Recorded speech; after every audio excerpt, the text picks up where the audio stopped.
Methods for determination of reaction mechanism. There are several methods for determining mechanisms of organic reactions. These include product analysis, study of intermediates, use of labeling, stereochemical evidence, and kinetic data. However, in most cases, one method is not sufficient, and generally a combination of methods is applied to ascertain the reasonable pathway by which a reaction takes place. First is product analysis. The most fundamental information about the reaction mechanism is obtained by identification of product formed and relating this information with the structure of the starting reactants.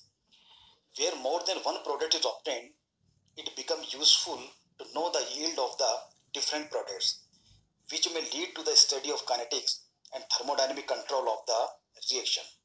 For example, the reaction of para-chlorotoluene with sodamide in liquid ammonia gives not only the expected product para-toluene but also the unexpected product metatoluene as major product.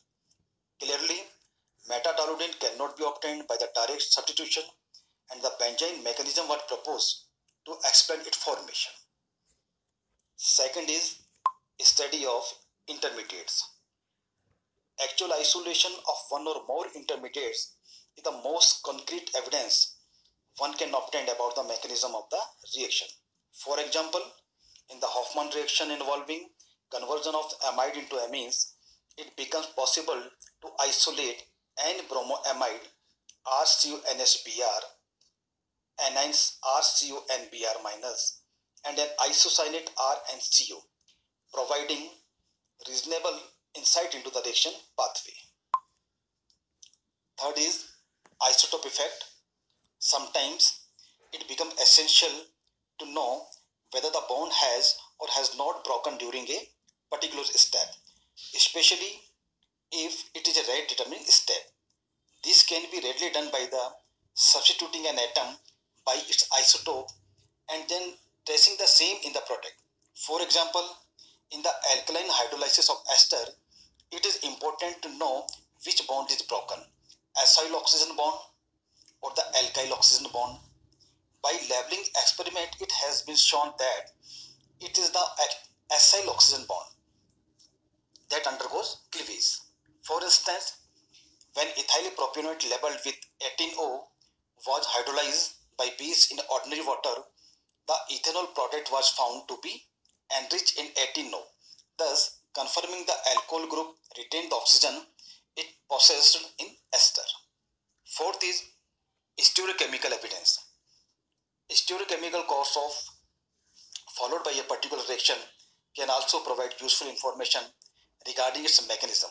For example, in case of optically active substrate in nucleophilic substitution, racemization indicates SN1 mechanism, that is two-step processes, where inversion of configuration indicate SN2 mechanism, that is one-step process, as illustrated below. Fifth is kinetic studies.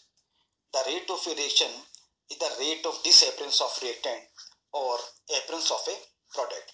However, the rate is not always proportional to the concentration of all reactant. A study of how the reaction rate varies with the concentration of reactant or product formed generally gives good insight into its mechanism. Thus, if the hydrolysis of alkali halides follows a second order rate kinetics, then it implies SN2 mechanism, where if it follows a first order rate, then it indicates SN1 mechanism.